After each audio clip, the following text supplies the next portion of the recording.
Bonjour Razika, Bonjour Pierre-Henri. rappelez-nous qui vous êtes. Alors, je m'appelle Razika Benmiradi. J'ai été élue en mars 2014 maire adjointe chargée de la jeunesse et des sports.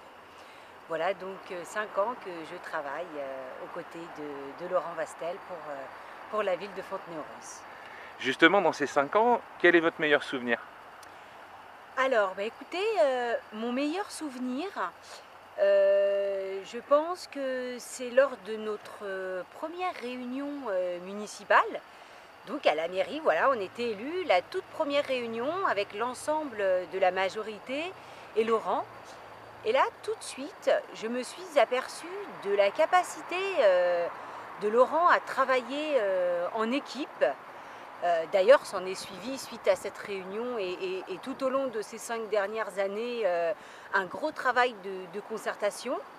Donc, si j'avais qu'une seule des nombreuses qualités de Laurent à souligner, ce serait celle-ci, le travail d'équipe.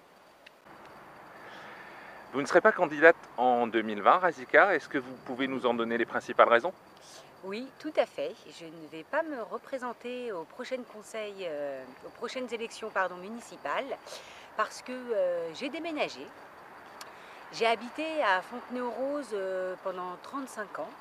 Ma maman y habite d'ailleurs toujours. Et à un moment donné, voilà, comme de nombreux trentenaires, j'ai eu envie d'acquérir un bien.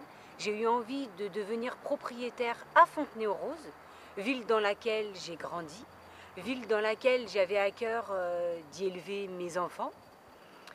Sauf que j'ai visité 3 appartements correspondant à mes critères pourtant peu sélectifs en 2 ans. Donc à un moment donné, oui, il a fallu que je me rende à l'évidence. L'inertie durant 10 ans de la précédente équipe municipale n'est pas restée sans conséquence, ça c'est certain. Avec l'arrivée de Laurent Vastel, beaucoup de choses ont changé, beaucoup de choses vont changer. Avec pourtant un climat ou alors des conditions beaucoup moins favorables. On ne va pas citer la baisse des dotations de l'État. Il y a eu aussi malheureusement de nombreux attentats qui ont suscité une grande émotion partout en France, mais aussi à Fontenay-aux-Roses.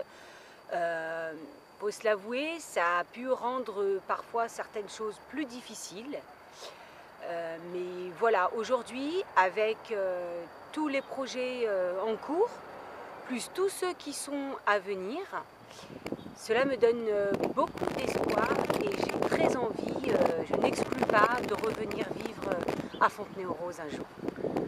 Si vous aviez un petit message pour ceux qui se présenteront avec Laurent, ce serait lequel?